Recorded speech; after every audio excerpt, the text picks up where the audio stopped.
Hey everyone, welcome back to the channel. In today's video, I'll show you how to fix can't delete apps on iPhone. So if you have been trying to remove apps from your iPhone but don't see the option to delete them, don't worry. In this video, I've got a fix for you.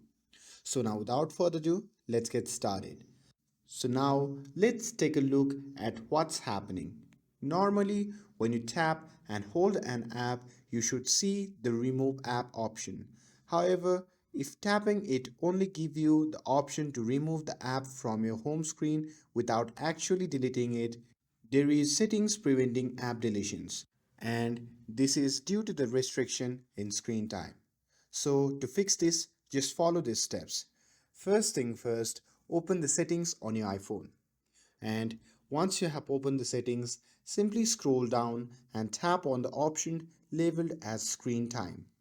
Now here under the screen time, scroll down again and select content and privacy restriction. And you may be prompted to enter your screen time passcode, so go ahead and do that if needed.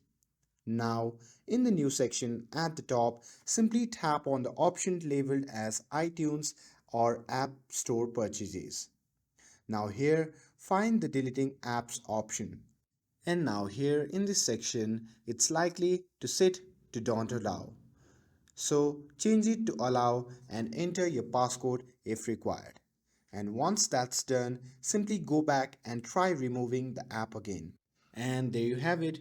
In this pop-up menu, if you tap on delete app option, it will delete the app.